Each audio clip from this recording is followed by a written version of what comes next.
You are listening to BeExposedRadio.com.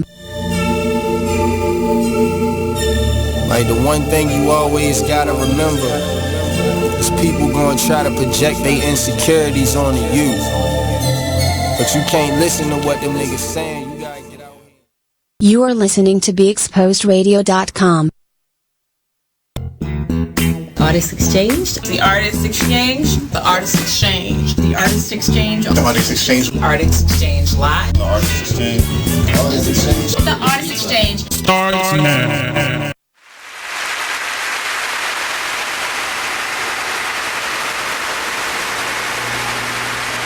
Hey, what's up, and welcome to the Artist Exchange radio show here live only on BeExposedRadio.com. I'm your host, Nate Couser. Mr. Noah has a case of food poisoning. I think he had a bad chicken box. So he won't be here today. We don't have a guest, so it's just you and I. Well, just me until I invite some more people. But I'm trying to share out. So if you're in the downtown Baltimore area, come on by. 200 East Lexington Street, hit me up. But other than that, I am here. I've had a really stressful, I wouldn't say stressful, but just a rough week in terms of what I do during the daytime, which is I am a teacher this year at Arundel Elementary Middle School, which is a brand new spanking school down in the South Baltimore area. It's freshly built. I believe this is their second year, I want to say. And I am teaching theater. This first quarter, I have first graders and pre-K. I've never in my life taught a pre-K class outside of like a summer camp, which is more fun and activities. But I've never taught a preschool class, and I want to say I am tired as hell. Preschoolers are, it's not so much that they're tough to teach, because they actually pick up on things quickly, but I have to remember that they are only like a few seconds out of being toddlers, and crying spells are easy to come by. Attention spans are very short, so you gotta, whatever you decide to do, it has to be something that is quick and routine, and it just like it just has to keep going. So so I've been running around after preschool students all day, and luckily all of them know how to use the restroom on their own, and there are no pamper situations, because I would really not like my job. I don't think I'd be doing it if I had to change a pamper. But with that being said, I am really excited about this school year. It's a really good school. It's a really nice climate, and I really feel comfortable. The classroom is state of the art. All I have to do is just finish decorating or putting up things in the classroom. We're already into week number 2, and I really am, like when I say I'm exhausted, I have a really good schedule, but it's tiresome only because of the age range of the students. And outside of that, everything is fun, and it's, I don't want to say the word easy, but it's not challenging as in previous years in doing this. I've been a teaching artist part-time for the most part since I was probably like 23, 24. I think I started in like the end of my sophomore year, going into my junior year in college, and I've been doing it mostly part-time up into maybe a couple years ago when I started now being a part of the regular school day. And it's really, it's different. Children are, in this generation, I believe they are a different breed of young people. They don't, they don't learn the same way, and I'm not saying one is better than the other, but they just learn differently than what I was used to teaching, and then what my personal experiences was, and then topple that with how the school system is and where it's going. If it sounds very difficult, and like the school where I'm at is far and few, you get very little schools that have the resources and the equipment and the personnel that is prepared to be able to take care of any issue. And it appears to have the school I'm at right now has a really good parent participation, which is always great. And I haven't had any issues. Like, I haven't had any like issues. There's a couple students that are definitely like babies, but they're babies. You can't expect anything other than that. But I am just really excited. So this year I'm teaching theater, and theater is for me one of the best subjects for me to teach because it covers so much. Because I'm dealing with a lot of young people, the biggest issue is more speech and reading and comprehension. So they're learning how to do basic like warm-ups and the foundations, the most simplistic foundations of theater at this point because they are so young. But it looks really great. I would say, from my past experience, parents, you have to be a part of your child's school environment. It makes all the difference in the world. And if you want a child that will thrive, I know often work schedules and multiple children can sometimes, especially if they don't all go to the same school, it can make it much more difficult. But if you can, or if there's somebody that you can put in place and don't mind being that person, involvement in the school system is very important. And it's important for your child because for the last couple years, they've taken a lot of things out of the school system and from certain school districts and from certain schools specifically, they've taken a lot from the resource pile and the budget pile and what services they offer pile from many schools in the city. If you have not noticed, most of the middle schools are combined now. I don't believe outside of the charter schools and private schools, there aren't any real school specific like elementary, middle that aren't together outside of those schools. But for public schools, most of them are being combined. That means larger classes. A lot of schools are being shut down. The first school that I was being sent to moved their building into a school building that had just gotten shut down over the summer. So that's one school where children are now scattered or trying to fit into the classroom, and everybody who couldn't move from that school is still at the school that just moved there.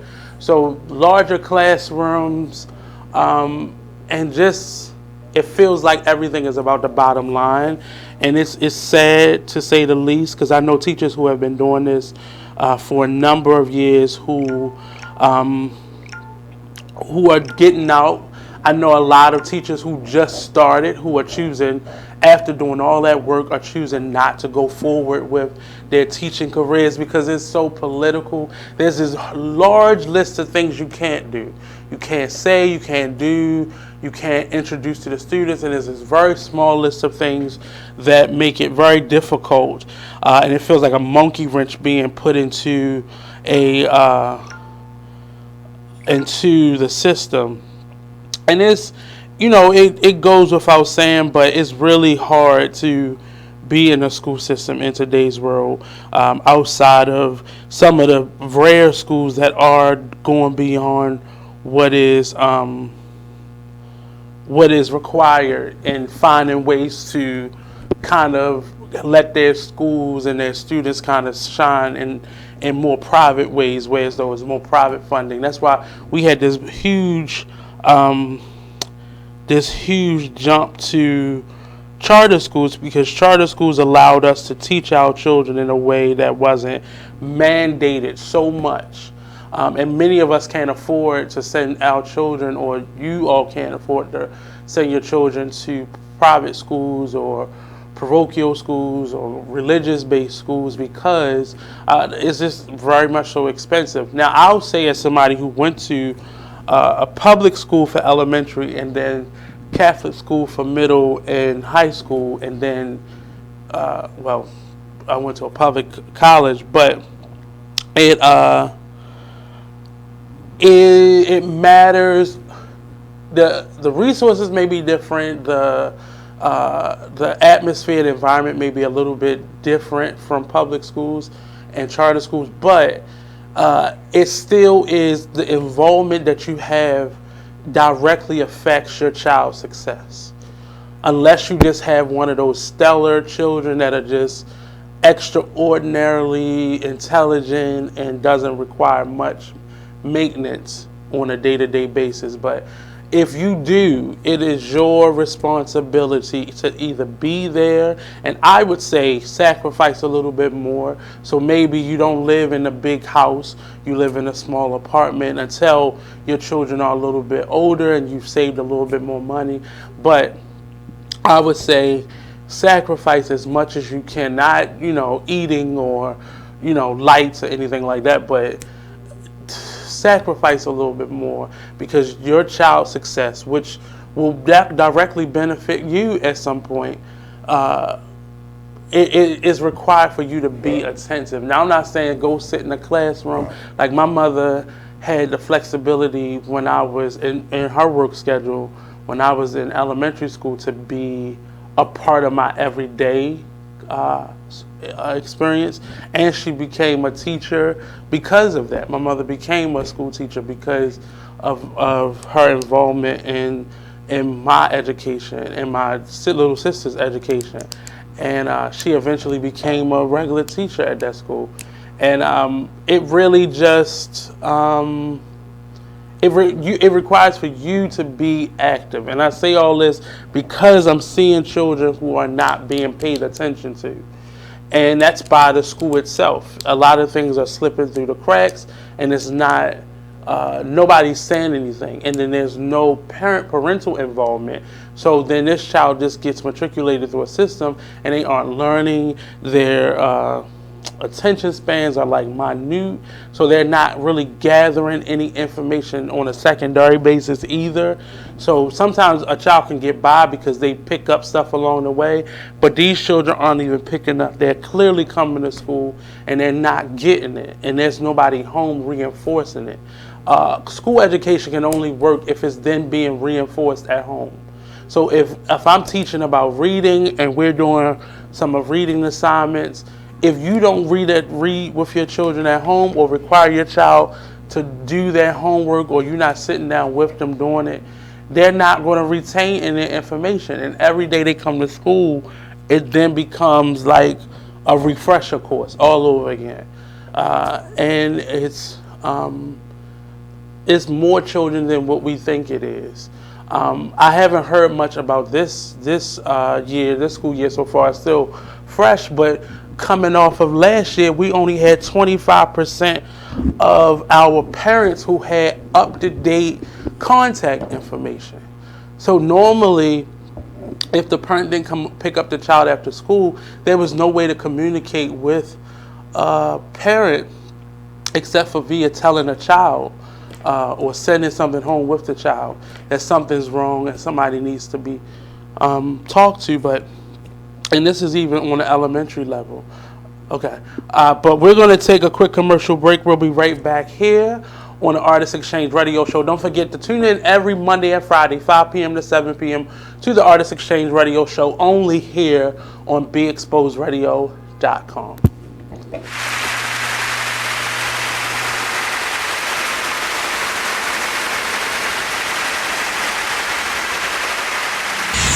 We're rewarding you for something you already do, listening to us. It's Radio Loyalty, and it's an easy way for you to get free stuff. All you do is sign up. Go ahead and click the banner now. You'll earn points as you listen. Points you can trade in for great products and services in the Radio Loyalty store. You can earn even more points when you share your favorite station with friends on Facebook and Twitter. Radio Loyalty. It's free to sign up, so click the banner to join now. There's a rumor going around that Tyler Perry and Oprah are beefing.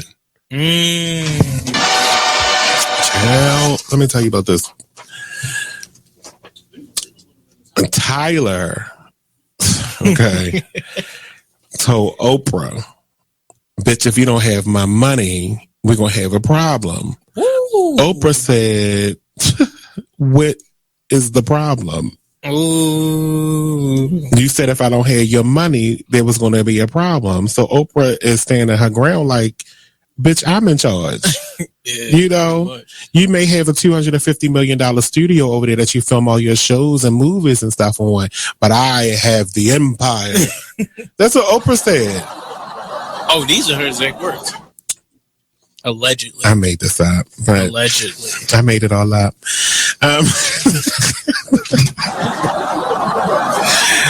But there was a rumor that they were beefing.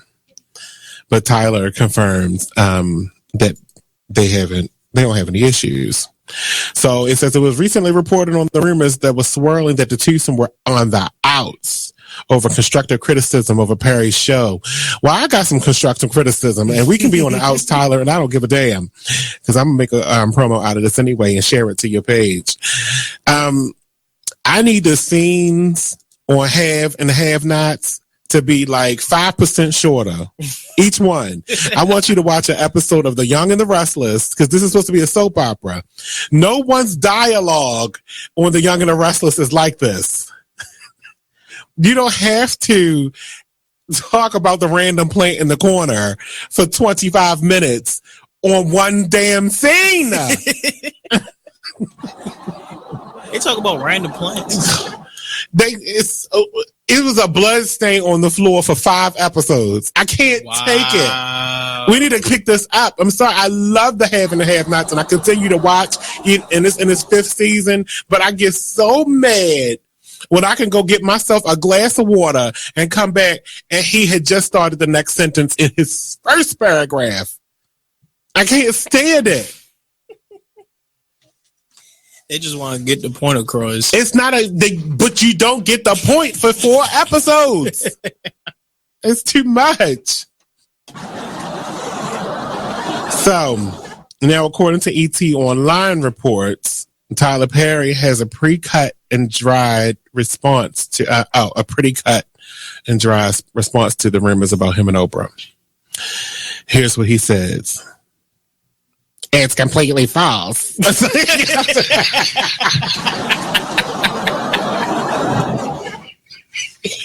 was that? That was your Tyler Perry impression? Oh, God. What? That was my Medea voice. Oh, gotcha. Nothing is accurate in this article except for mine and Oprah's names. That's what he said. I mean, you see what I mean? You gotta stick around. I mean, every Tuesday at 7 p.m. I mean, they pay us to do this. So we go off every week right here on BeExposedRadio.com. You are listening to BeExposedRadio.com.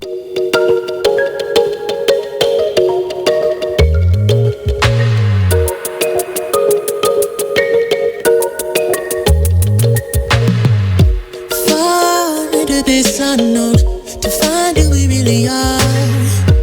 Crash into something new. Take a break from our broken heart. Talk with the hip, tell me you lie. I think we should go for another round.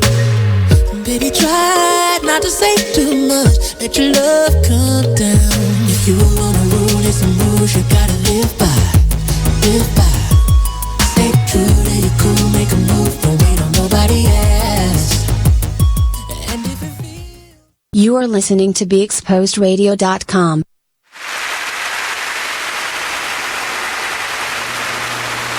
Hey, welcome back to the Artist Exchange Radio Show here live only on BeExposedRadio.com. So from now on, oh shoot, I didn't do this. So from now on the second segment of the show, I'm going to highlight a new author, and I've been doing that for a long time, but I'm specifically dedicate the second segment to spotlighting an author. Last week we interviewed the lovely, was it last week? Last Monday, I'm sorry. We interviewed Miss Jewel Guy. She wrote the book, Dear Black Men. It's a journal kind of workbook experience in terms of reading, and it's filled with a lot of questions to ask yourself, or you can do it in the company of other black men or in a relationship even. And I'd actually, when I went to dinner this weekend, I was talking to a couple friends and we was answering some of the questions, and they weren't all black men. But this week I want to spotlight, today's show I want to spotlight C. Natasha Richburg. She's been on here. She actually did a series on the show, and she has become a really good ally slash mentor slash person who's going to tell you the truth. And her and her husband recently celebrated, I believe, their 25th anniversary. And this book right here, People Ask, was because their relationship has lasted this long, and they have really, I want to say it's 30 years. It's 30 years. They just separated. 36 years, I'm sorry, it's written right on the daggone book. 36 years of marriage, and they both wrote this book. And they kind of took turns going back and forth, and there's some dialogue between them. And some of the chapters that are talked about, some of the topics that are talked about, rather, in terms of how they met, arguments, how to, deal with arguments. And Miss Richburg has this idea that there are different relationships that she has with her husband. He's her best friend. He's her husband, her boyfriend, and he has these different roles in her life. So when they're in an argument with each other, depending on who she's in an argument with, which relationship she's in an argument with, she still maintains those other relationships. So if the business partner that she has, if she's in an argument with him, she still maintains her relationship with the husband, the boyfriend, all that. And those people, by the way, are all the same people. So I wanted to spotlight People Ask, what is the secret of a 36-year marriage? And it's not so much advice, because this generation and the world we're living in now, we don't take advice. But there's a lot of options in how we relate to our romantic relationships and how to keep them going. And a lot of the information can actually be transferred in terms of business relationships or friendships. I have not always been the best with friendships, because I don't want to say I don't care, but I've always had this idea that your personal issues have nothing to do with me. And I can't bring myself to a space to allow who you are to interfere with me. Now, have I always lived up to that? No, I haven't. Because sometimes I have a soft spot for certain people in my life, and I've allowed certain relationships to kind of run beyond its course. But what I will say is I am a better person because of the experiences I've had and the bad decisions that I've made in friendships, relationships, across the board, just in general. But I wanted to give Ms. Richburg and her husband a shout out, Mr. Melvin, for this phenomenal book. They had an awesome book launch where they had this little foo-foo dinner out Columbia at this restaurant, and we actually sit down and talked about the book, and it was a group of people in her circle, her inner circle of people. But it was great to be a part of this this book. And having her come on here and talk about the book. So I'm going to have her come on and maybe invite her husband as well to just talk about just the book in general, because they haven't been on together. I haven't had her husband on at all, but we're going to talk more with them probably soon. So if you have a if you are an author and you want to bring on your book, now I'm going to say this now, before people start mailing me books, because that happens on a regular as well. So I'll say this. Communicate with me first. Don't just send me a book, but send me out a message. You can send me a message to my radio show page, my personal page. You can email me at the Artist Exchange Radio Show, or you can send me your information via email at the artistexchangeradioshow@gmail.com. But just communicate with me. Reach out to me, communicate before you just send me your book. I'm open to all types of books. I've been reading books for the last 3 years, and there's a lot of books that are on backlog because I used to work with this lady who did the Baltimore Black Authors Expo, and I interviewed a number of people, and a lot of the people that like Miss Richburg, and I have a gentleman coming in October who he may be on the line right now. Okay, thank you.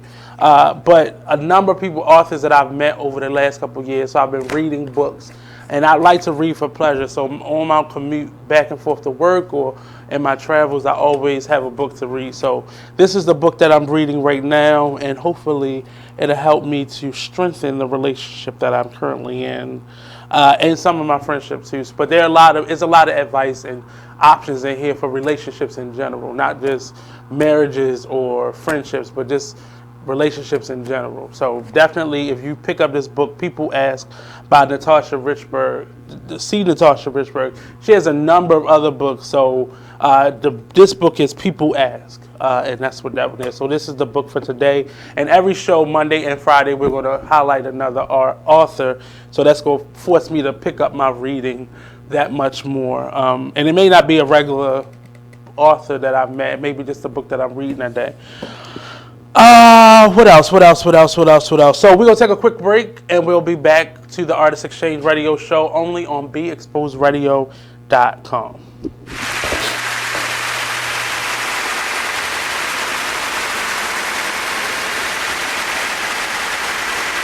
Hi, I'm LeVar Burton, and I'm proud to be a book person. How do I choose a book? Sometimes it's the cover, sometimes it's the title. I guess I'm pretty visual. If a book's really impressing me and the writing is really good, I will peek and see what the last paragraph is, because the endings of books should rock you. I am a book person, and if you're a book person too, read to a child and spark a lifetime of ambition. Join me at bookpeopleunite.org, because reading is fundamental. A public service announcement brought to you by Reading is Fundamental, Library of Congress, and the Ad Council. Take a minute and listen to this flashback of the It Is What It Is radio show. Right now. Make sure y'all share us. So, please. Miss Entice. All right, Miss Vicious. Okay. Vicious. Favorite place to have sex outside the bedroom? Anywhere. Oh, that's not an answer. That's not an answer? Specific. Outside of the bedroom. You mean where have I? No. Where is the spot you like to have sex outside of the bedroom? I'm gonna keep it real. I'm not a forest fucker, so I'd rather be in behind closed doors, but I've had sex. I mean, outside. You still can keep it, under the roof. I'm just saying outside of the bedroom. Yeah, outside of the bed, like not in the bed. Living room. Oh, okay. Living room. What about the living room? The couch. Okay, what position? Then from the couch, you can roll onto in my case, I had carpet, so you can move from the couch to the floor. Then if you really want to get creative, you could go over to the sink and the kitchen and the aisle. Okay. So what kind of carpet was it? Was it the plush kind? Was it the Stainmaster? It was plush. It was plush. It was the plush. But I got one of them other mats over, like a little area rug. So it's nice and cushiony. It was cushiony. Oh. Easy on the rug burns. Oh. Yeah. Mm-hmm. All right. Now you did mention the kitchen. Turn this up. You did mention the kitchen. Now, are we opening the fridge? Have you gotten creative with ingredients? Shall we say? One time I was like, you mean as far as have you props? Or would you? If not, you gonna leave me hanging? You mean props? Props like far as whipped cream and all that? No, I don't need it. I don't need it. But I mean, I've done it. Oh, see, there we go. Like that. If you haven't, or have you? I don't like sticky stuff. I don't. Okay. I've done it, but I don't like it. Can I jump in? Can I check in? What's your favorite? You are listening to BeExposedRadio.com.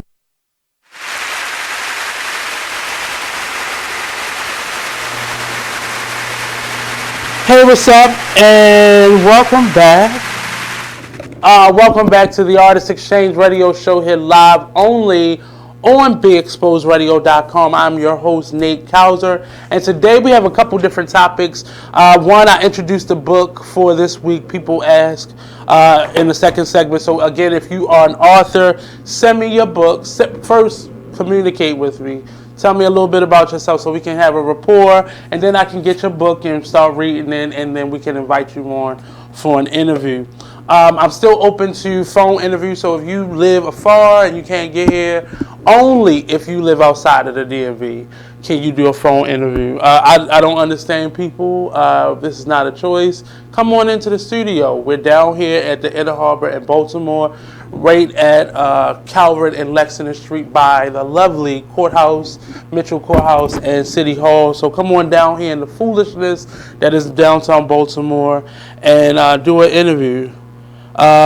So what I wanted to say to everybody is it up? Is the video on? Yeah. I don't it just erased from my page. So anyway, that's not it. What am I doing? Oh, there you go. So anyway, at the top of the show, okay, and the top of the show, I was talking about the educational system, and I was trying to pull up the actual show and get to some of the responses. I saw Sharon Nixon was making some announcements, and hopefully Sharon can come on one of the shows next week, and we can talk about some things that are coming up with the Fashion Umbrella. I know that there's a class that's coming up, 2 classes that are coming up. One is an online seminar on, I want to say October the 14th, and that is an online class. I believe it's $25 to register for it, and it's basically about sponsorship, how to obtain it, how to go about how to situate your organization or your company to be open and to receive such information. So I don't know what's wrong with my phone at this point, but I'm gonna have to restart it. So some of the topics in the second album, I'm gonna be talking more about the Malik Yoba situation. There's been he's actually done an interview, and I am surprised, not surprisingly, but I'm really, it really took me aback because he did his first interview since all of this came out on a show called Monet Exchange, and it is one of the RuPaul Drag Race winners. She has a TV show. I want to say she, but he dresses as a boy sometimes. So I don't know people's pronouns, but Monet Exchange was on RuPaul's Drag Race. So I guess I can call him a drag queen, but I guess that's what the title is. But Malik Yoba, along with a friend who is a trans woman, who lives his life as a trans woman, actually was on there together, and he spoke around the situation. He still has yet to say, I am anything. I am gay, I am straight, I am anything. He still maintained, I am trans attracted. And it's just really like teetering on the line. And I respect, I'm not a person that needs to know, but it's just odd that he hasn't just said something. But again, we live in a world where things have to be either black or white, and there's no gray area. But I commend him for having the gall and the guts to just come on out. And I think more people should be that brave. But I'll also say we as a total community have to be more receptive, more respectful, more aware, more appreciative of other people's way of life. I don't have to respect I don't have to necessarily agree with what you're doing, but I should respect you as a person, and that's it. In many of these situations, we're just uncomfortable with who we are, so it's really hard for us to be comfortable with who other people are, and we're normally uncomfortable or unloving of other people because we are ourselves struggling with our own identity and who we are, and all those things. But we have enough family, friends, and coworkers that we know personally that have lifestyle choices outside of ours, and we respect them. We still kiki and laugh with them, but when it's somebody, close to us, we have that issue. And even in a situation where with Malik Yoba and men like him, and women, there's some women in that situation as well. It's just hard. Just a few years ago, he was a heartthrob and this sex symbol, but now he's a monster or nasty. And there's a lot of mean things that are going around, and it's without merit, and it doesn't make any sense that we're living in a community where anybody that comes out as any layer or level or connection to LGBTQ, especially black men, it makes people giggle still. Like that, it's annoying at this point because with diseases and suicide and everything in between those two things that are happening to people, our discomfort is causing this chain reaction. And if more people, and I'm not saying we can directly blame other people for what people decide to do with their lives, but I can clearly say if you're a friend or a loved one or a sister, brother, cousin, mother, best friend, and you say things out your mouth. Like I remember one of my aunts, I want to say she probably still does it, but up until the death of one of my cousins who was a gay man, she used to say really derogatory things about gay men, and her grandchild was. And I felt like after his death, a lot of people in my family became more lighthearted towards just people in general. But it still was this undercurrent of disrespect. And there are a couple people in my family that are DL, and I can say it and not care, but not to expose anybody, but I know personally. But a lot of people still don't feel comfortable living their truth. And I hope that nobody else has to die without things being said appropriately or forgiveness being given and received. And people don't have to continue to go to the extreme of these secret relationships that are, in fact, causing many health issues because people are being so private with things and really irresponsible with things that is causing a lot of things that are unnecessary and a lot of harm to other people. The deaths of many of these trans women, it could be avoided if people were allowed to live the life that they choose on both sides of the spectrum.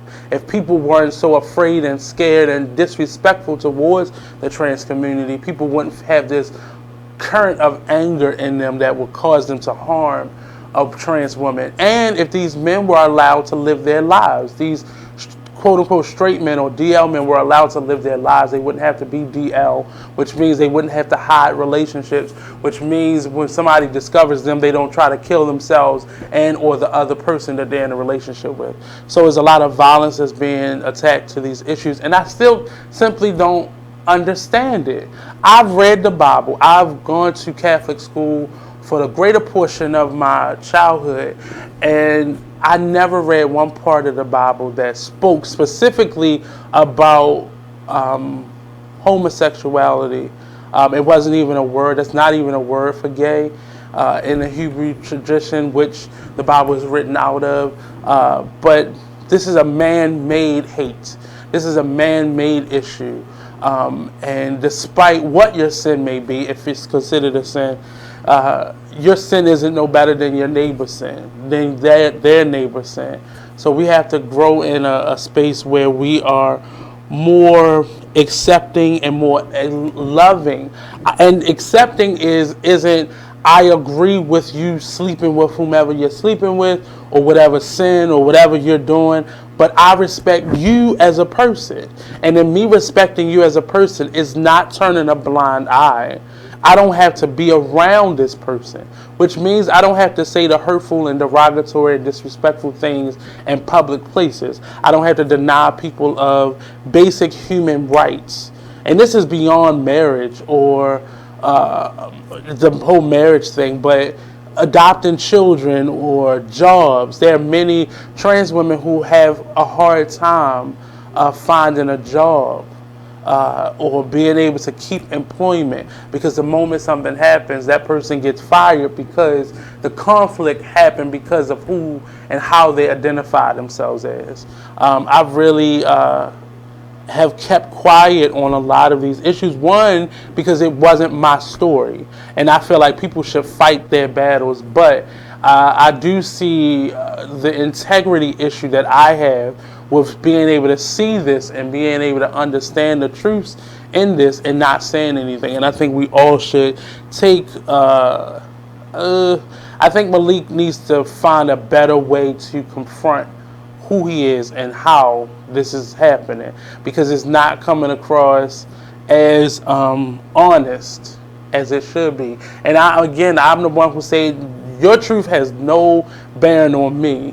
And whatever your truth is, I don't deserve to have it come out the way I think it should. It's all up to that individual. But if this is in support of his brand, it needs to come out, and he needs to be a little bit more forthcoming with not necessarily the details, but his truth as he wants to, because he stated on the show, his connection with the trans community hasn't been simply about an attraction, but he's worked since he was a teenager in supporting that community and that culture.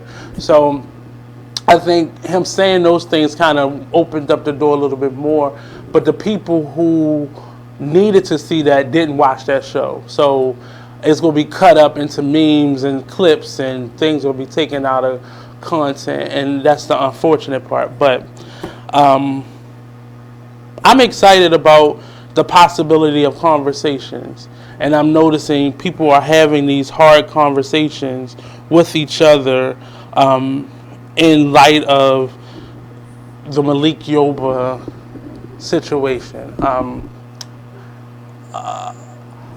I'll also say we have to find it in us to, one, I'm watching a lot more of these online shows like the Artist Exchange radio show, but I'm watching a lot of shows like this and just the media in general, and how we spin truths, how we take a soundbite and create a story from it. And I do the Talk Lately show every Tuesday here on this station, and that was one of the things that we kind of surfaced in our conversation, the creation of narratives. And a narrative it doesn't have to be a negative thing, but we've turned that word into a negative thing because we don't read beyond the headlines. We don't read beyond the first couple words. If we do read beyond the headline, we don't read beyond that, like the first couple words, or we pick out words to kind of extract from an article, or the article is just written in a really lopsided way based on a headline. We don't even read each other's work. We just go by the headlines or whatever we title a clip.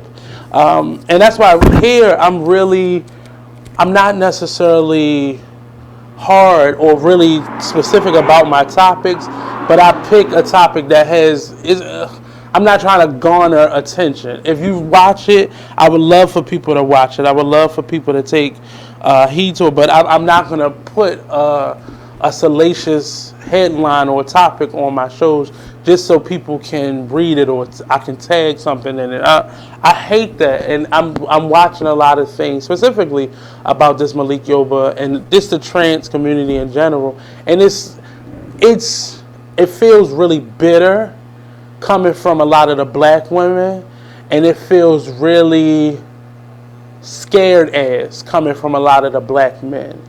And I notice other cultures don't talk about things the way we do.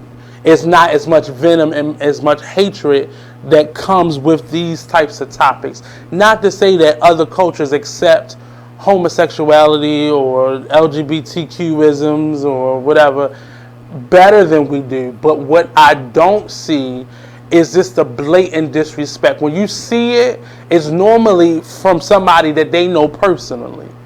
That's where it's come, but it's never really general statements in that way. But we make these horrible general assumptions about who people are and how people are based on what we see or a soundbite that we heard. None of us know Malik Yoba personally. None of us know. None of us know his family, his children. None of us know these people. Even though we may have met them, taken a selfie with them, we don't know these people's stories the way they do. And we, as people who sit and talk about them, it has to be done, if you're going to do it, with a certain level of care and respect. Because the issues that you're bringing up, it may be somebody in your friend or family circle or work circle that are suffering with those same things, and we isolate people. So now that person has nobody to talk to about things that they may be struggling with. But take care in how we treat others and how we respect others. We're going to take a quick commercial break. We'll be right back here on the Artist Exchange Radio Show. Don't forget, if you want to be a guest on the show, hit me up. The Artist Exchange Radio Show only on BeExposedRadio.com. The Artist Exchange Radio Show at gmail.com. We'll be right back here on Be Exposed Radio. Don't go anywhere.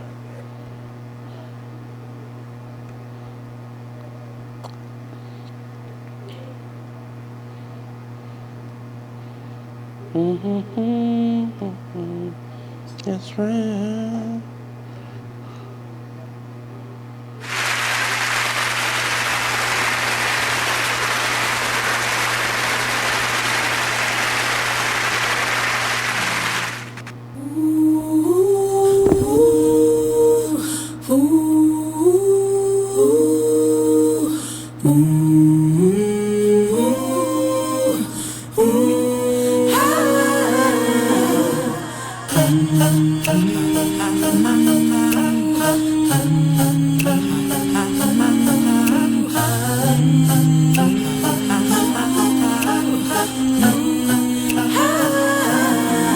You're like an internal bleeder. Can't see your pain, but it can silently kill ya. So deeply wounded, but don't say a thing. Too afraid of what the people may say or think. So you just sit there and you suffer in silence. Your pride won't let you just uncover your secret. Don't wanna look weak in your image, it ain't worth losing. So you just act as if it's nothing happening. God sees you, and God hears you. Yes, God loves you. You're like an internal bleeder. Keyboard Cat, Hamilton the Pug, and Toast Meets World. These are some of the internet's most beloved pets. With millions of YouTube views, shares, Instagram likes, followers, and fans across the globe. But what do all these amazing pets have in common? Their stories started in a shelter. Start your story. Adopt a dog or cat today. Visit theshelterpetproject.org to find a shelter or adoptable pets near you. Training that pet to play the keyboard? Well, that's entirely up to you. Visit theshelterpetproject.org and hear more about Hamilton the Pug, Toast, and Keyboard Cat's amazing adoption stories.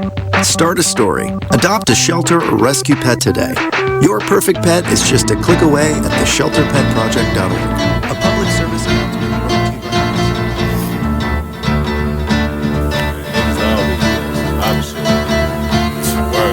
by First they love you, then desert you. Leave with a plate full with no spoon. Ain't no space, I can't escape negativity. I got used to the taste. I've been bad, burned, then fucked over. But remain strong through the Passover. Kicking haters out of the way like masked over. Roll up, sip something, let it pass over. Who would I be? It ain't a man to me to let the next man take it. You are listening to BeExposedRadio.com.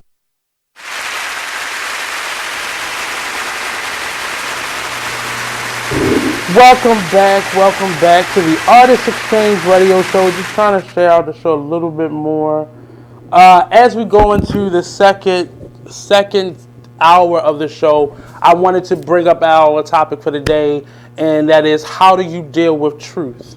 Whether it's your truth or somebody else's truth or anything in between, but how do you deal with truth? When we come back in the second hour, for the first segment, we'll go over is 10 reasons why we avoid the truth. And the conversation that we was having before, in the top of the show, about education, about this LGBTQ or trans or Malik Yoba, whatever the issue may be, I think a lot of people are avoiding their truth. It's interesting to me that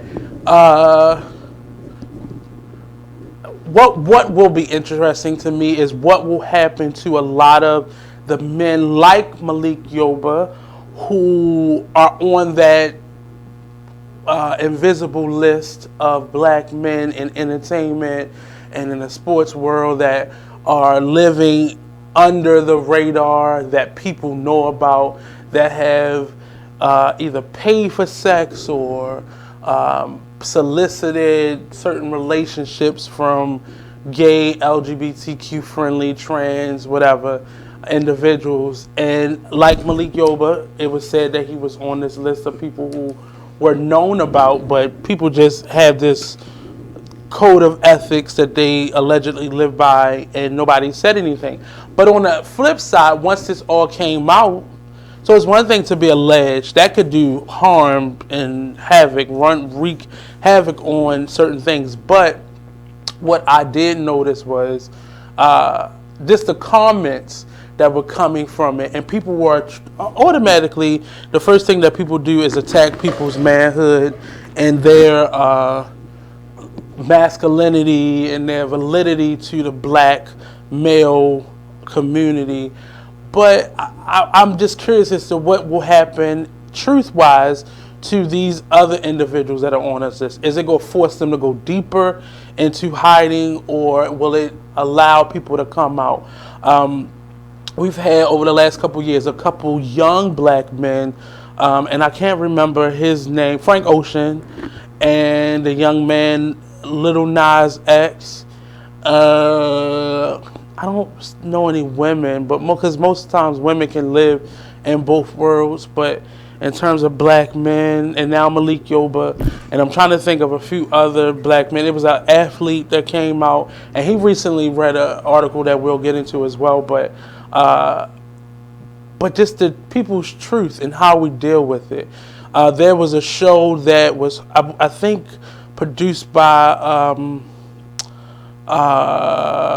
what's his name, Kevin Hart, and it's like a round table show that they do in a barbershop setting, and they had Little Nas X on, and Little Nas was speaking about his truth and why he waited till now to come out. And he said, well, it was a scarier situation when he was living in the hood and, around a certain culture. It wasn't really the thing. And everybody's response on that show was, what does he mean? As if they don't understand.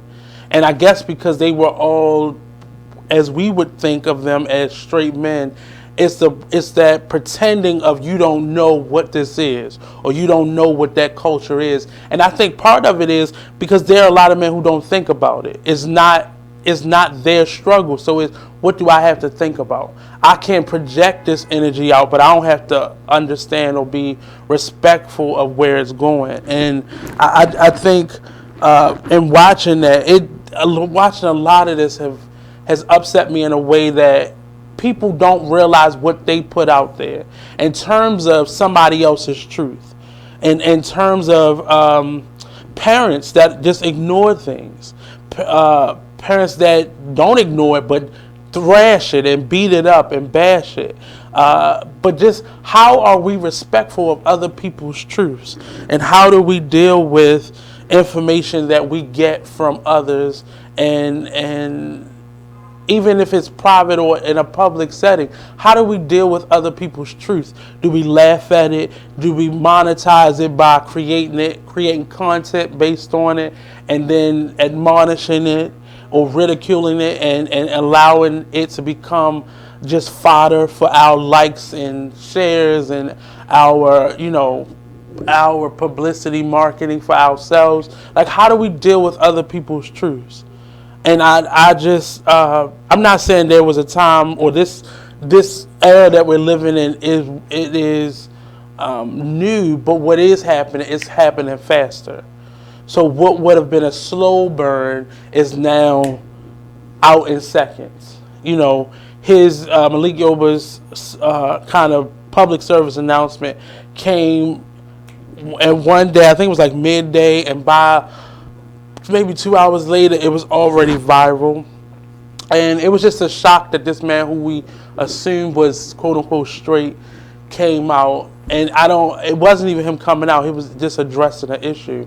But again, I just ask, how do we deal with other people's truth? Again, in the next segment, we're going to talk about, it's this article I read about these 10 reasons why we avoid the truth.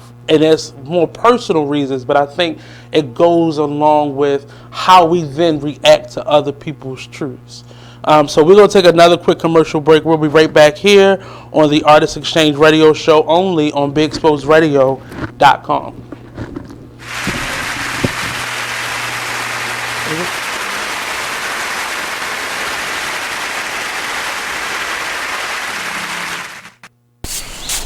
Whoa. The moment my son saw a redwood tree. It's huge! Is the moment I knew that for him, You can't even see the top of that thing! even the sky has no limit. There are some moments only the forest can inspire. Find yours at discovertheforest.org. Learn about forests near you and discover cool things to do when you go. Your moment is out there.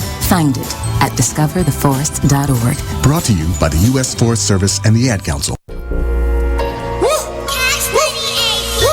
Skirt, skirt, skirt, skirt, skirt, skirt, skirt.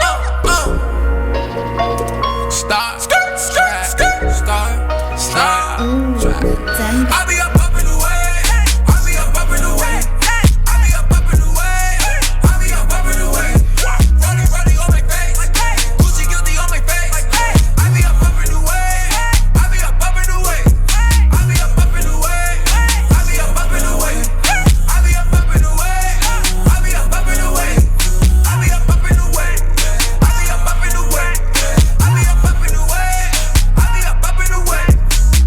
Bedroom phone ring, girl in t-shirt answers me. I get off on the way that she answers me. First time saw her, I knew she was the one for me. Ever since then, we've been vibing on some chemistry. It's just a matter of time. I know she feeling my vibe. I got the keys to the ride. She put her hands on my thigh. She got that look in her eye.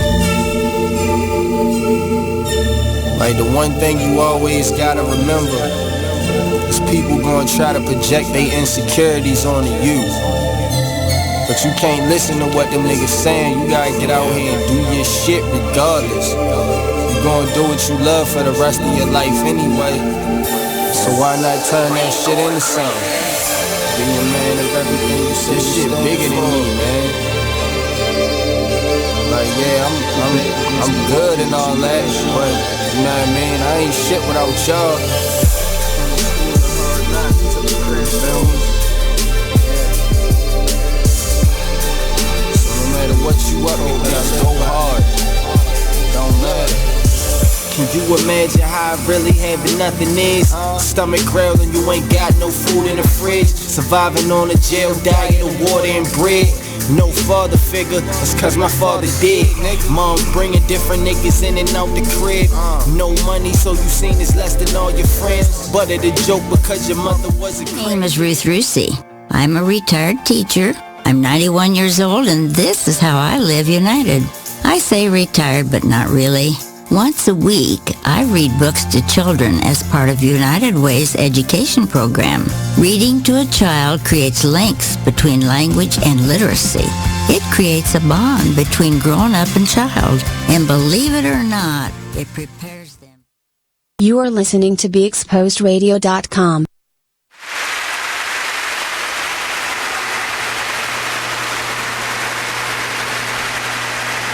Welcome back to the Artist Exchange Radio Show here live only on BeExposedRadio.com. I'm your host, Nate Couser, and we're here today. And the question that I posed to you all in the last segment was, why do we avoid the truth? Or I kind of added on to that is how do we treat other people's truth?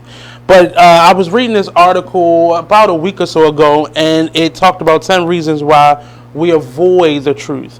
We all have heard the saying, the truth will set you free. Well, if this is so true, then why do we work so hard to avoid it? The following are 10 reasons why we may resist knowing, feeling, seeing, and hearing the deeper truth within us. So it lists 10 reasons why it is suspected that we avoid the truth. 10 reasons why we avoid the truth. We all have heard. Oh, I just read that. Sorry. The first reason is it's easier. It's easier to avoid the truth because to live up to it, like we see in many of these cases now, like with Malik Yoba, it's easier to live in that darkness. It's easier to live in not negativity, but avoidance. It's easier. It's really not easier because you're doing more work to hide yourself or to avoid the truth. But we assume avoiding the truth feels easier than facing it head on. The idea may appear to be true, but it actually is the more difficult path. It is the path that keeps us from experiencing genuine fulfillment, joy, and growth. And it's like looking at a solution. So the solution is where we're going. And the solution, you can go right or you can go left. And left leads us to this black hole of just denial and false acceptance and just avoiding the situation. But the right often it's more painful at first, and then at some point it kind of evens out and the pain goes away, hopefully. Whereas though the left is a long lingering painful feeling, because you, in the back of your mind, you're always thinking about it, and you're always a little anxious about what if somebody finds out. So number one is it's just easier. 2 is commitment. Avoiding the truth will keep us from the deep knowing that we are ultimately the only one responsible for what we are experiencing. Living in denial will always be pointing all those fingers at everybody else, and we avoid all the fingers that are pointing back at us. What have we done to make this lie possible? Or it's not even the lie, it's normally whatever happened, and then we lie about it. And that's through silence, through upfront words, or just our actions. Ultimately, the one responsible for what we are experiencing. When we commit to facing the truth, we clearly can see that there is nobody left to point the finger at and nobody left to blame. So committing to that thing that will be on the other side of the solution. Everything that you dream, everything that you wish, all the comfort that you deserve, all of the relief and release that you need. Relief and release that you need is on the other side of just speaking that truth. And often, I think where we are in today with a truth, we think that telling the truth is whatever you may be going through. As long as I accept it, to me, often, it's fine. Unless it's something that is harmful to somebody else. But living in your truth can sometimes be scary because we don't know how people will receive it. And often people talk. Everybody is talking now, but we have to go beyond the concern that we have for how other people will take our truth. And everybody isn't deserving of it. I learned that valuable lesson from my pastor, Dr. Ruth Travis, a number of years ago. Everybody isn't deserving of your truth. Even when you're seeking forgiveness and healing, find that one or two people that you can really consult in. And if you don't, go to therapy. And consult, and release that way. But everybody isn't deserving of your truth because everybody isn't respectful and responsible with my truth. So letting that be understood. So we have the fact that it's easier, and then that commitment to keeping that lie. The third one is avoiding emotions. Now, whenever we're avoiding something, we are actually living right in it. So the emotion that we'll feel when someone finds out or reacts in a way that we know they will, or are uncomfortable with people doing, that emotion, that embarrassment, we're living in embarrassment. Normally telling the truth will make you embarrassed, make you scared or afraid, but unknowingly we're living in those feelings without saying anything. Like, so if we don't say anything, we're still living in that. So often we are taught to put our attention only on the good emotions and ignore the bad ones. The truth is all of our emotions are valuable and necessary and are there to process and learn from. And one of the things that as a black man that I am now healing myself from is that we don't show emotions. We don't have emotions other than happy. And you can't be too happy, because if you're too happy, you're gay as shit. Like, that toxic idealism that many of our families have grown to be, have grown to give to the next generation, specifically to black men, has left us in a sense, in a space of just confusion, and we don't know how to feel. I can't be to this. I can't be this at all. I can only have a little bit. Like, it's too much, and we have to learn how to spin our lives in a different way. So the next one is changes. So this is 10 reasons why we avoid the truth. Changes being number 5. We avoid facing the truth because deep down we hold the knowing that truth has the ability to create permanent change. Even though we may know on some level that it will result in a positive change, we are resistant to this because any kind of change takes us outside of our comfort zone. We live in a space and time where people are more comfortable living in a pool of ignorance, hate, and negativity than they are to ultimately be happy about themselves. I've recently, in the last maybe couple months of this show, since we came back for the new year, I spoke a lot about just having to sever ties with certain friendships and relationships because the relationship was growing toxic, and it had been toxic in many of my relationships for a long time, and I could see it. It was very obvious, but my comfort zone with individuals was so strong that I often wondered, what would life be without them in my everyday or at all. And some of those relationships will result in forgiveness on either side, if I've done something or they've done something, more so them. But just that comfort zone of having somebody there, or having somebody to call, or having that connection was too comfortable, versus the peace of mind that you have with nobody there at all, or having. I don't want people around me that are yes people, that are so positive that it's cheesy, because that gets on my nerves too.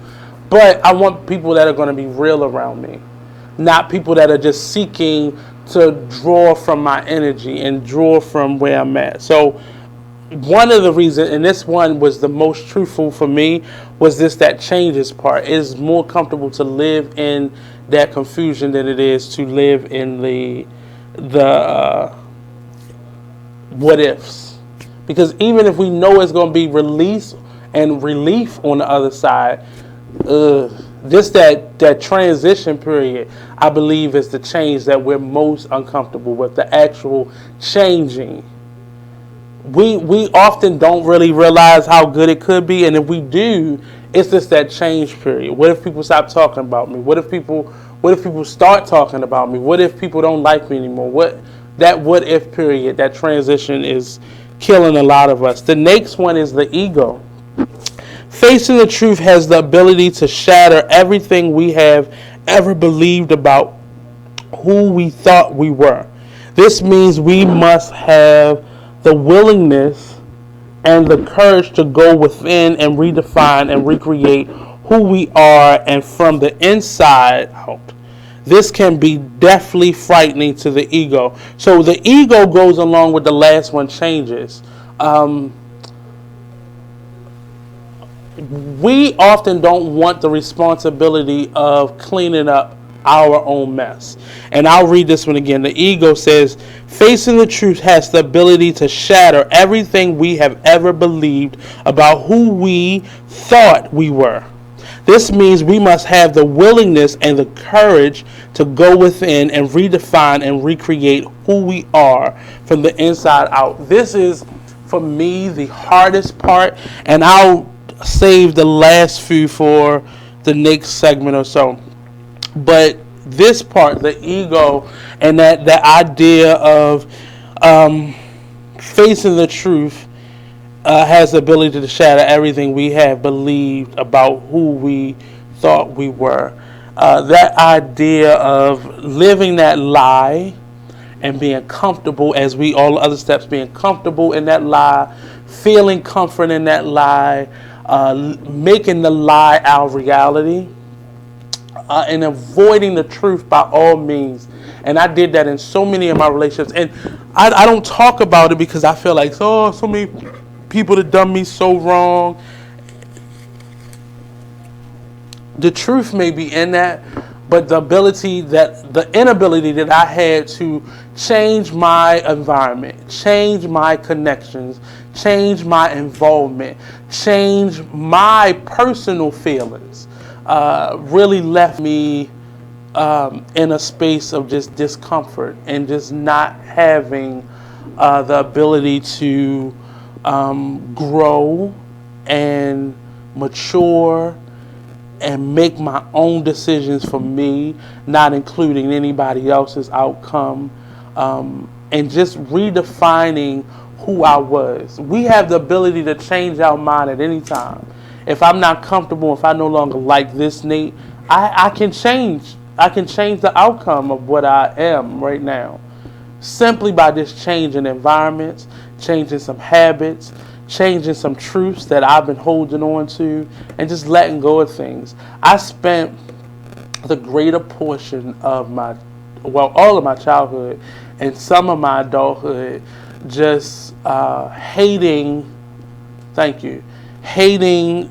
the idea of who my father was in my life, because I just felt like my parents should have tried harder. And that truth, that ugly truth that I let myself believe, because I couldn't control who they were as individuals or who they were together. What I can control was my reaction. And I lived in that place of bitterness for so long that I felt stuck. I didn't feel like I could change or I could define my own individual life. I thought I had to just live under the cloud of what I had been given. And I actually today I had a young lady, so my timeout is a little bit different. It's more so punishment, but it is a affirmation. So I'll write a different affirmation on this one board, and they have to sit in this corner and they have to write that affirmation out. And the young lady, she knew what the words were, but she didn't understand what the words were. And I had to show her at the end of the class, and I wrote, "You are bigger than the sum of your parts." And that space that I had left myself in, that I felt like I couldn't redefine or I couldn't define who I wanted to be. Not necessarily who I was, but who I wanted to be. Like the outcome, the end result, left me stuck. And that was an affirmation that I always had to remind myself of, because even though I was in the midst of a lot of negativity or around individuals or people and places and things that weren't matching up to what I wanted, and they may have been attached to me, like blood or friends or whatever, but I am bigger than this. I am bigger than these parts that are around me, and not putting down the human being, but just the ideals that were attached to those people. But we're going to take a quick commercial break, and we'll be back in this second hour of our show. So don't go anywhere. We'll be right back here live on the Artist Exchange Radio Show, only on BeExposedRadio.com.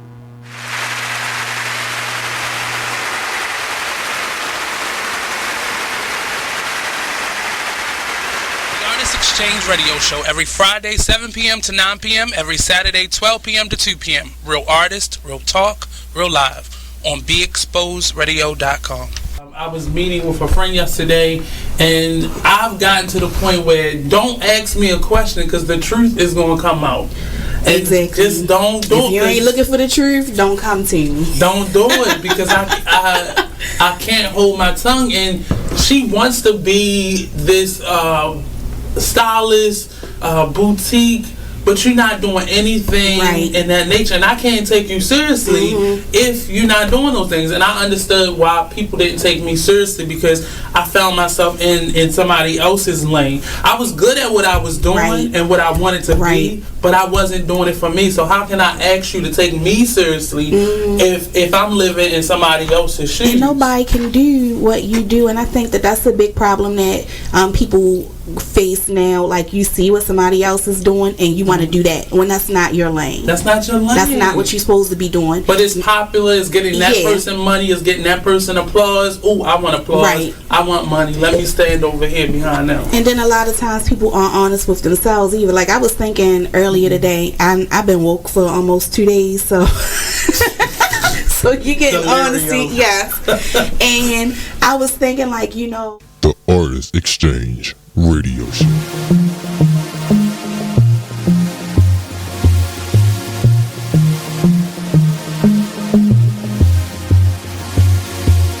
Whatever happened to the times when we cared for one another? We shared the same respect. What is happening? We're trading what's important for shiny things. I can't allow this blasphemy. It's blasphemy. Why would you treat yourself like that? We didn't come this far just to fall right back. I'm from. Don't lose yourself, stay on track. Baby, you're a god. You're a god. Baby, you're a god. Believe that. Full of the things that we've overcome. Full of unspoken battles we've won. You're so much better than that. Sometimes the truth ain't always catchy as rap. Stop chasing cheese or you'll get stuck in a trap. Go get your crown and never render it back. No, it's blasphemy. Why would you treat yourself like that? Stop all that blasphemy. We didn't come this far just to fall right back. Baby, you're a god. You're a god. You're a god. You're a god. Baby, you're a god. You're a god. Baby, you're a god. Believe that. You're way too gifted to stop and listen. It's condescending, not to mention all of our ignorance. Is their permission to? I know you like to turn up like that, with a drink to pull up like that. Well, baby, there ain't nothing wrong with that. Just make sure the God in you stays where it's at. You're the rising sun of a new day begun. Grind on till victory's won. I pray you do your thing till earth and heaven ring. Just don't forget where you come from. Let me talk to him. You ain't heard it before? That spirit you take for granted is the God in your soul. It's a price that you owe. It can never be owned. It is with great pleasure that I welcome you to today's graduation ceremony. Students, when you hear the reason or reasons for your absences throughout the years, please exit the auditorium without your high school diploma. Once you've exited, remove your cap and gown and proceed into the unknown. Too tired. Family trip. You are listening to BeExposedRadio.com.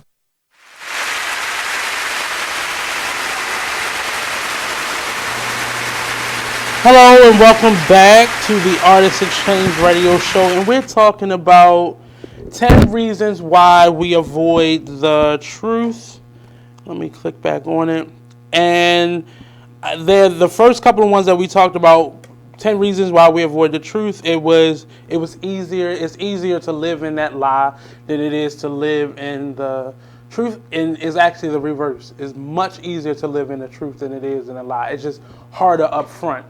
Sometimes telling the truth can be hard initially, but after the fact, it's like, okay, I can do this. But living a lie is a hard truth, like over time. Like you just grow harder from it. The next one was avoiding emotions. Again, all of these things may appear to be the truth and why we avoid the truth, but we don't realize we're actually living and making it much harder on ourselves, living in a lie. But avoiding emotions.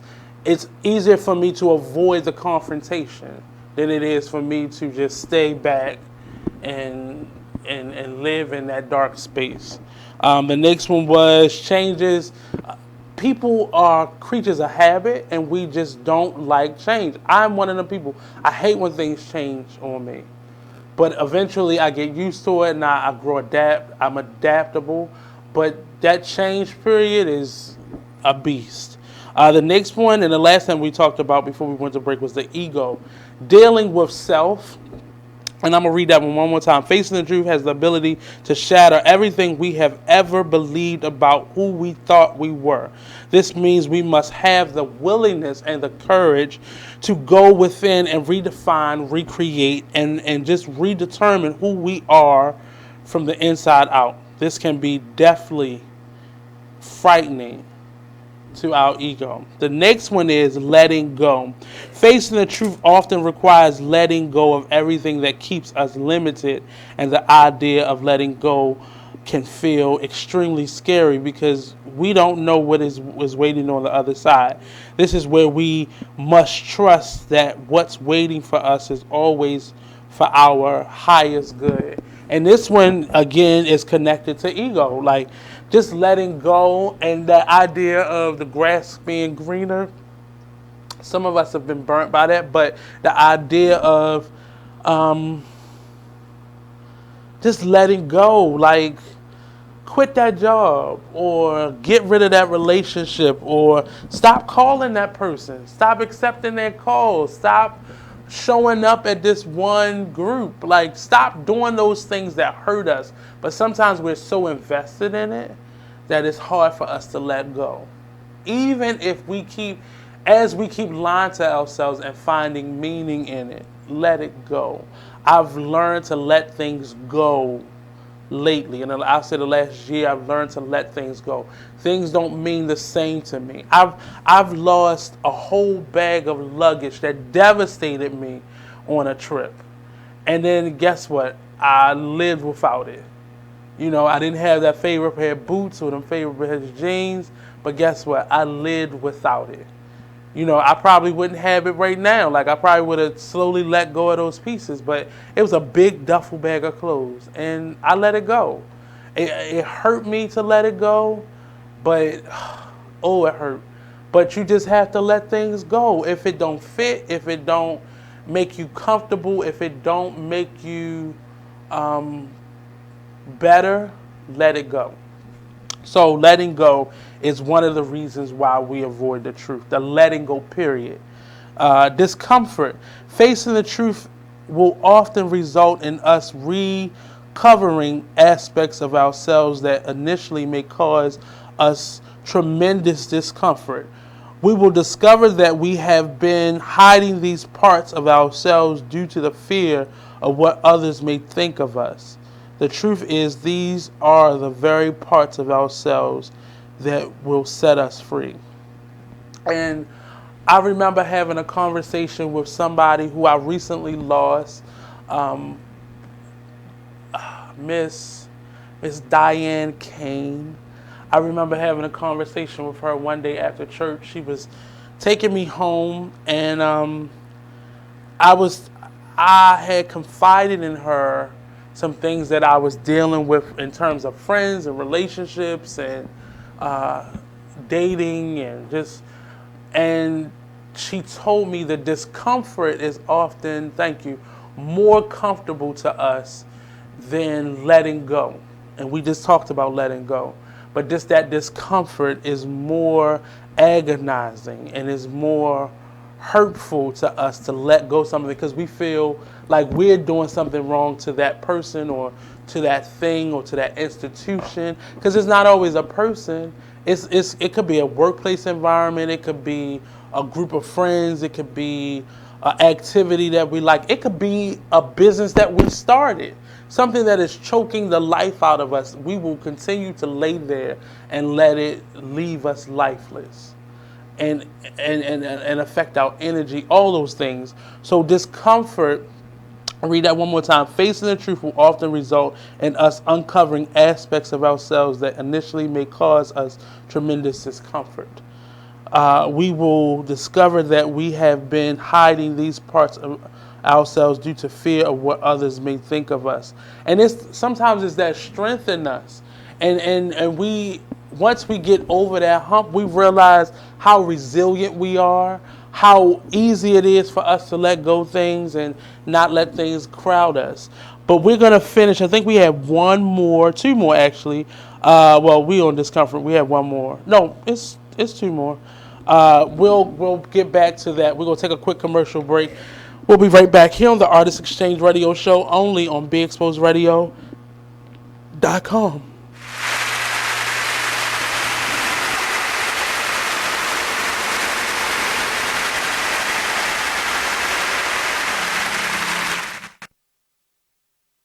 Check out this flashback from the Artist Exchange Radio Show.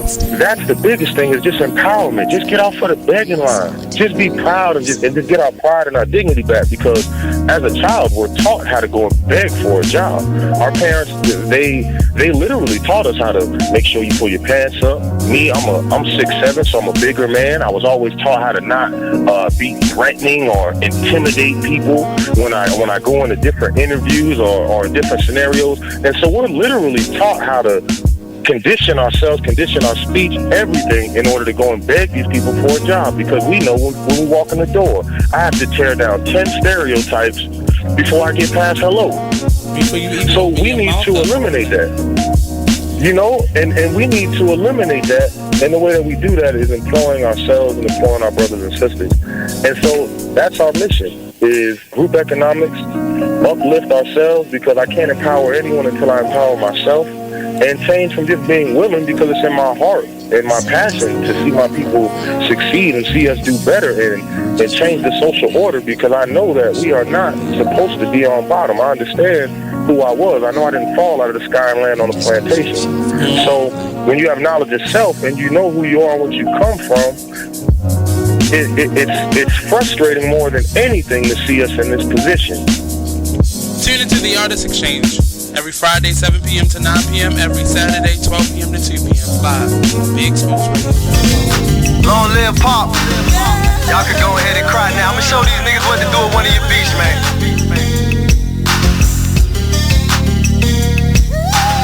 I am Gas, by the way. Strong woman story should have been on CNN. Nobody knows what it's like being Gwen. Windows closed in the house, it ain't no CNN. Can't gain weight for years, she been being thin. Single mother, no help from the system. When they was giving out food stamps, she missed them. Birth certificate, baby daddy, she couldn't list them. But her son was so beautiful when she kissed him. Blame it on love, but nigga she could've died with. Destroyed the whole world and found out she was a side chick. The nigga loved his wife and it got hard to hide it. So when Gwen confronted him, he ain't even denied it. Her fault, depends on who you asking. She tried to be a stripper, but the tip out was taxing. Buying all the purses, trying to keep up with the fashion. And her mama hated babysitting with a passion. Only in the forest can you see this. But nothing beats the moment you see that. Cool! That's your child's eyes opening up to a world of possibilities. There are some moments only the forest can inspire. Find yours at discovertheforest.org. Learn about forests near you and discover cool things to do when you go. And you might just see this. You are listening to BeExposedRadio.com.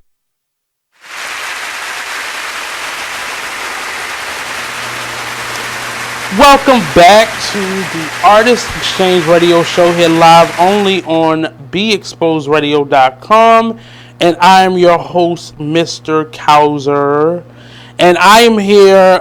We've been going through these steps for 10 steps in knowing how, or 10 steps that we go through in avoiding the truth, or 10 things that we go through rather, and my phone just keep freezing. Sorry. Come on, phone. We went through the first 8 steps, and I'm trying to get us back on course. Sorry, my phone froze. And I went through the first 10 steps. Reasons we avoid truth. The reasons we avoid the truth. The first one was it was easier. The second one was it's easier to live in that lie. The commitment of it, avoiding the truth, as it keeps us deeper in our given circumstance. Avoiding the emotions, it's cutting ourselves off and avoiding the confrontation of the truth. I think all of these kind of rely on that transition period and how uncomfortable that is. And then not really being able to see what's on the other side. Changes. We are creatures of habit. We like the comfort of living how we live, even if it's uncomfortable, even if it's not what we know to be the best way. It's more comfortable. The ego. This one is the one that keeps sticking out to me. Facing the truth has the ability to shatter everything we have ever believed about who we thought we were. This means we must have the willingness and the courage to redefine and recreate who we are from the inside out. This one is by far, for me, it was the hardest lesson. Letting go. Like, it's this meme that has always circulating, and it's this person holding on to somebody, and you can see how it's hurting the person that's holding on more than it's hurting the person that's being held on to. And it's this caption behind it saying it's easier to let go. It's less pain, it's less stress, it's less anxiety and holding on or letting go than it is in holding on. And it's just hard for us sometimes to just do that simple motion of letting go and just standing back from something. The discomfort, facing the truth, will often result in us uncovering aspects of ourselves that initially may cause us tremendous discomfort. We will discover that we have been hiding these parts of ourselves due to the fear of what others may think of us. The truth is, these are the very parts of ourselves that will set us free. This one is the most interesting one to me outside of the ego, that's more connected to my personal situation. But this one is, I've seen it happen to me, like certain things.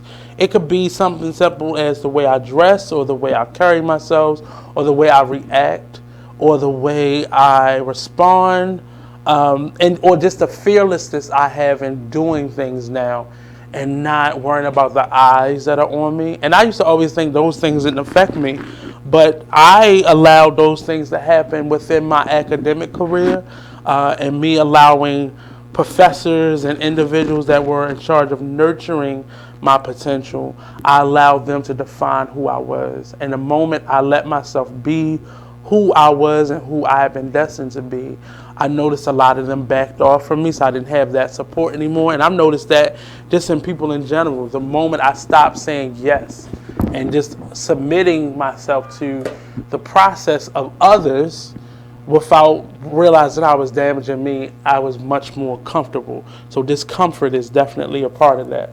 I think I wrote that one.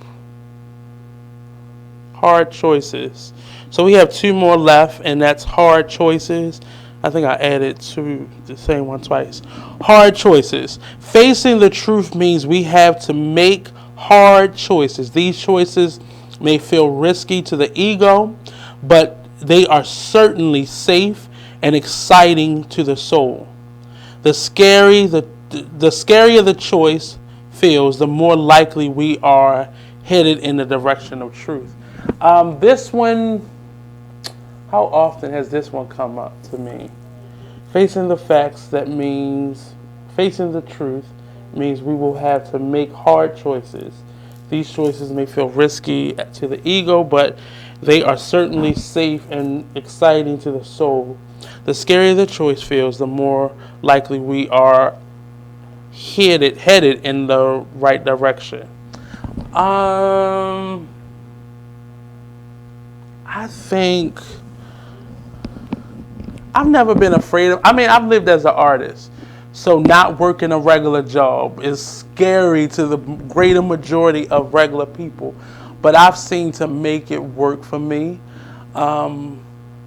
But choices in my relationships, like when to leave.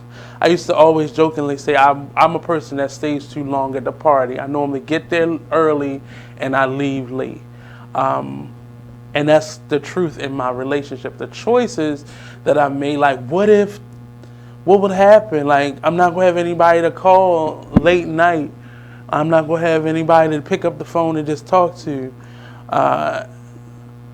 That's one of them, but for me, being an artist, one of my biggest regrets is not moving, and it has nothing to do to Baltimore, because I'll always be a part of Baltimore, but the choice of leaving and creating a life for myself outside of the 4 walls of Baltimore has always been the craziest, scariest choice that I've never made. Well, I have made the choice, but I always found a way to keep myself back. Like I never got rid of my apartment here. I moved to Philly temporarily and I never got rid of my apartment. Most people didn't even know I moved. That's how uncommitted to the decision I was. But yeah, I would say probably more than the ego one and the discomfort one. This one, the hard choices one, was the hardest, because I never told myself, like in terms of me making choices, that I wouldn't be a good actor, or I never said those things to myself. But I think my actions in this case spoke louder than my words. Like I didn't feel like I would be a good enough actor, and that was me probably subconsciously listening to what my professor said. And I was never told I wasn't talented. It was more so people saw me and looked at the image of who I was and just assumed that I didn't want to compete with somebody else, or I didn't have it in me to compete with somebody else. So I would say this choices one was, in its way, probably the hardest one for me. The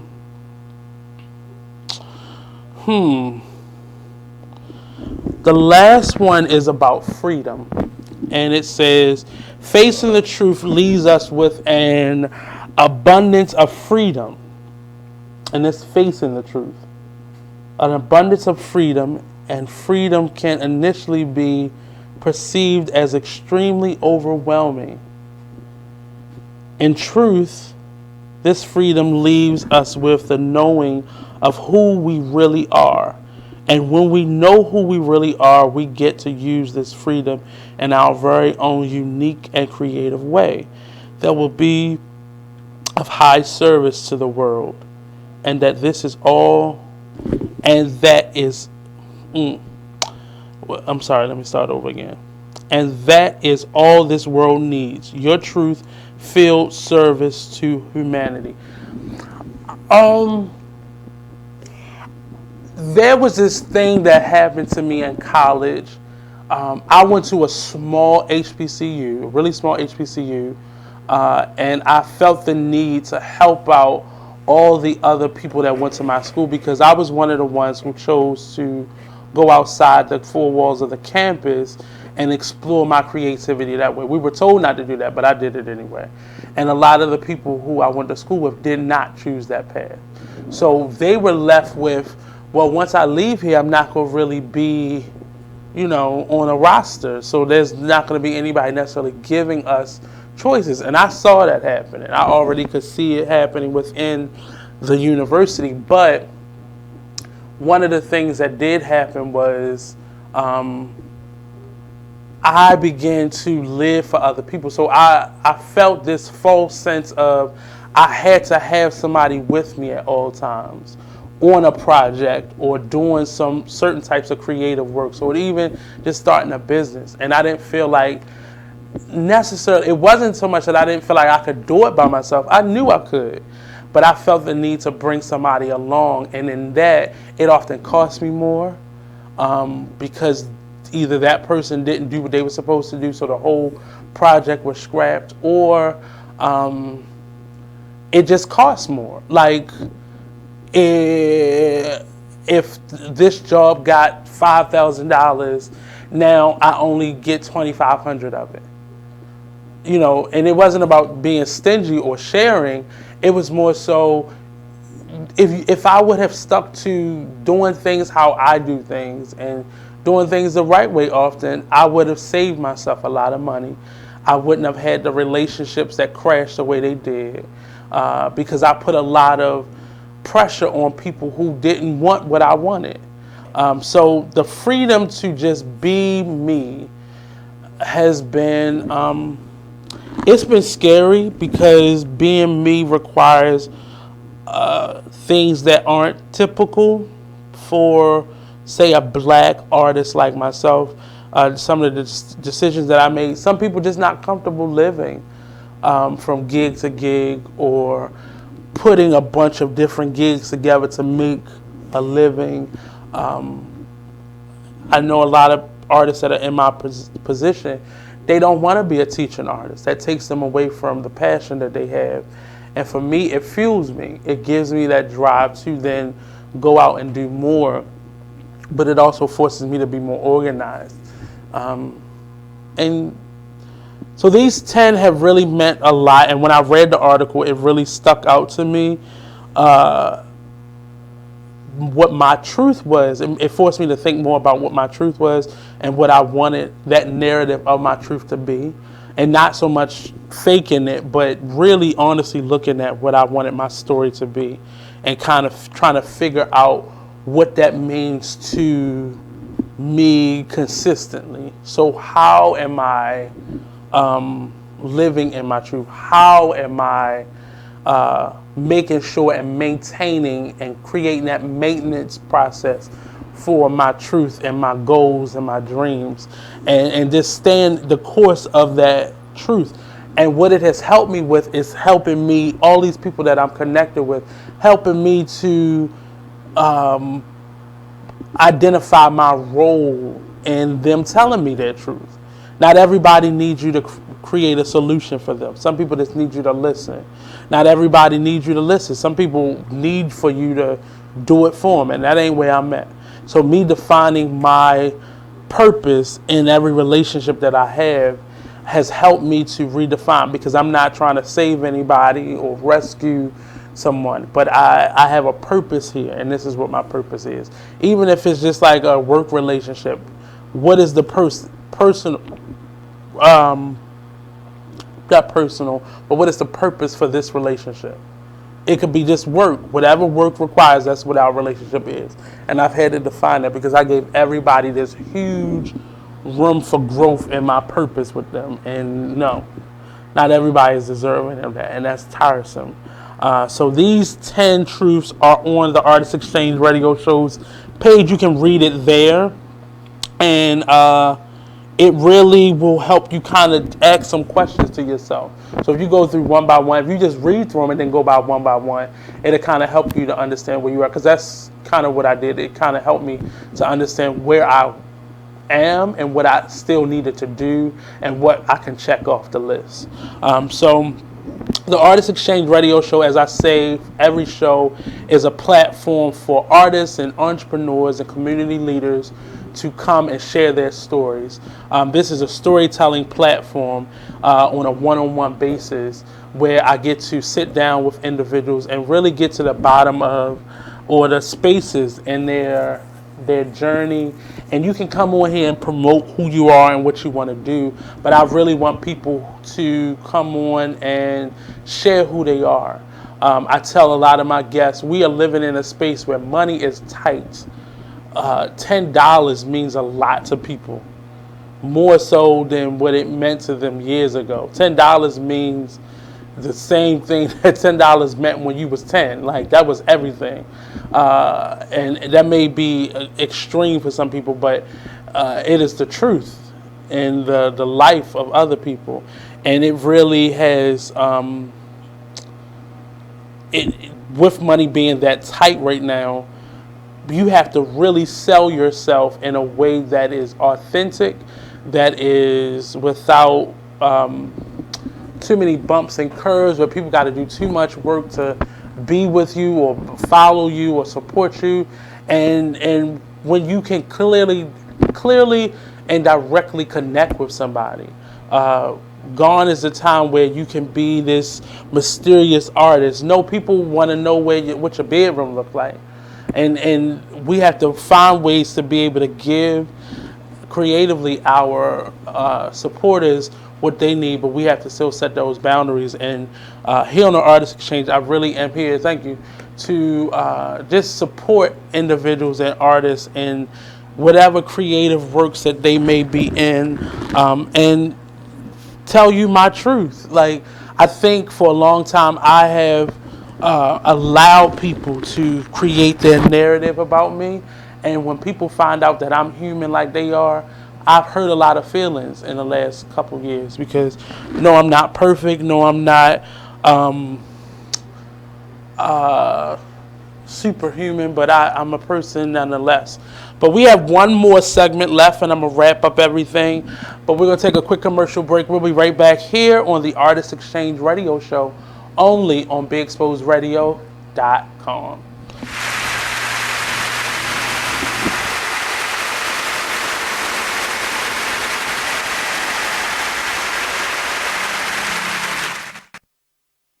You're now listening to BeExposedRadio.com. Check out this fire flashback. We need to relearn what it is to be these bosses, and how we conduct ourselves as business-minded individuals and just people in general. Yeah. I let my gut, and if I call it gut or God or whatever, I'm led by that energy. I know where it comes from. I know where it's, taking me, and you have to figure out what is important to you, and don't play this game. It's a game that we've learned to play, this chess game, and life is not a chess game. Life is real, bones, flesh, blood, decisions. Make sure you check out the Artist Exchange Show every Monday and Friday at 2 p.m. only on BeExposedRadio.com. Like keys only have this bitch jumping. Okay. If I sit around, hold up. Look. If I sit around, hold up. Yeah. Rub. If I sit around, I'ma smoke some more. Wasn't even thinking about smoke before, but I'm in my head and I'm in the bed. Don't know who I am, like I'm wearing a mask. Working mode, tell 'em where the cats. If you wear the cats, tell 'em where the cash. If you play it for you, gon' run it back. Don't make promises, but I promise that. Don't promise me, cause I ain't into that. Fell in love with that and got hurt from that. Now it's all over and the curtains back. Can't see you not noticing that. I'm letting it go, it ain't holding me back. Yeah, I'm on dice, but ain't come for the crack. Drinking with uncle, we only do jack. How I'm alive, I thank God for that. Praying about it, things getting better. Open it up with my name on the letter. Why you crazy about it? Saying whatever, you shy to be you. You know you gotta be you. Sometimes I need privacy too. Yeah, you know I ride. You know I ride, and you know you ride for me too. Yeah, you know I. Look, you like getting that hit for real. When it's me and Murray, just us, we chill. I'm in a rush to get off to get you. Never ever had to floss to get you. Pay the dues that it cost to kiss you. Rug burns on the carpet with you. Oh yeah. Come on, dog, throw this in there. Had to dedicate this to the homie out of New Orleans. Break. Said she wanna bump that. You wanna do it? Go ahead, do it. I sit around.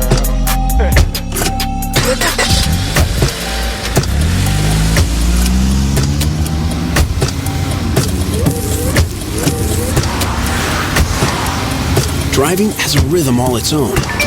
Don't wreck it with a text. Before you get behind the wheel, silence your phone. Or better yet, designate a texter. You are listening to BeExposedRadio.com.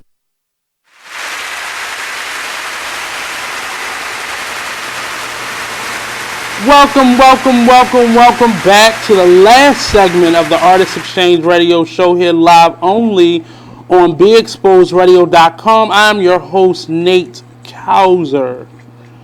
Coming through this day, it's been a little different. I was about to say Miles. Noah had a little bit of food poisoning, eating from them dirty sub shops over west. And we're here. It's been an interesting day for me, but this conversation, I'm a kind of iron it out a little bit more and kind of find ways to dig a little bit deeper into it. But I really have this whole Malik Yoba thing is just brought up questions and just thoughts that I've had recently, and it's just allowing people to be themselves and allowing people just that comfort and that I don't know, just that comfort, just letting people be who they are. And I'm not saying let people run amok. As a friend or family member, tell people when they messing up, but respect people, like regardless. Like if your family member is a murderer, would you not love them the same? Like, you may not deal with them, but you know, you gotta still love people. Like, we are so quick to throw people away and just, you know, just throw them away. I don't feel comfortable. I don't feel safe. I don't feel comfort in that mindset. I just don't. I don't feel comfortable. I don't feel. I just don't feel it, and I'm really ready to kind of promote that thing again. And this has been an interesting show because I've been thinking about this. So, but I am gonna iron this out, and we're definitely. I'm gonna invite some people in because I always like having outside opinions, but there are times where you just feel like talking all on your own, just by yourself, and just getting thoughts out and just living in that space. But this has been an interesting show. It's been interesting, just the thoughts, and a lot of things that I haven't said because I'm still trying to figure out words and how to say things. I don't live in a scary place, but I live in a space of just trying to understand where I'm at with myself, because I've been in a space of me, myself, and I the last year, and it's helped me to rebuild and regrow and repurpose and just redefine what it is that I want in life and how I want to live, and that's not always easy for other people to take. And sometimes people make your issues their issues. And I was just talking to somebody about this, and I guess my last interview with Jewel Guy, it really just determined what I want. I don't want any relationships where I can't be myself or I can't feel like I can tell you the truth, but I really am in a different space, and I feel comfortable being who I am now without worrying about am I being offensive to someone, or am I not living in my truth. And that's just that whole idea of living in your truth. People just nosy. They want to know your business, and everybody isn't welcome and is not responsible and aren't deserving of your truth. And that's just where I'm at in life right now. And it is cool, and I'm confident and comfortable with that. But as we close out today's show, I just want to say thank you to everybody. Hey, Naomi. But as I live in that space of truth, again, if you want to go and find those 10 reasons why we avoid the truth, you can find that on the Artist Exchange Radio Show page. I shared it there. But we have a couple guests coming up in the next couple weeks that I'm really excited about having, because these people that I wanted on the show. But stay tuned, stay locked in for that.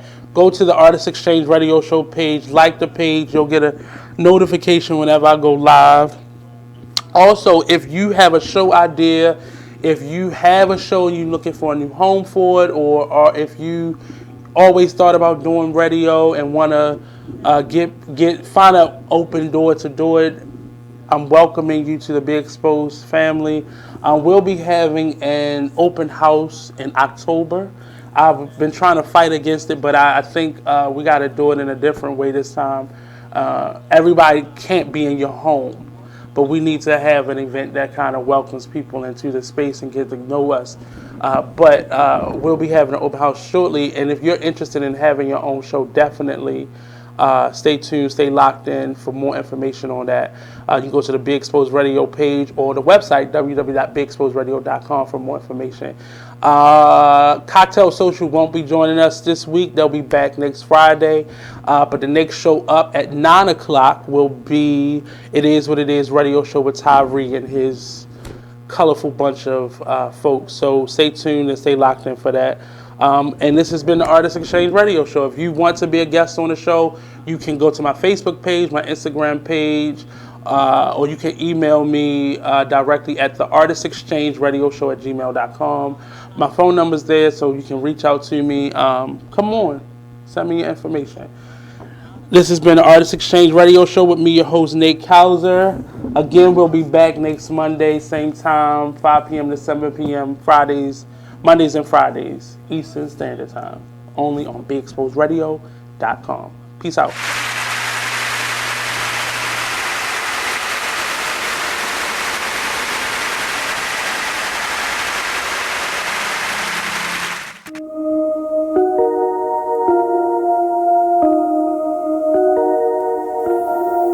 This is a Poverty ENT exclusive.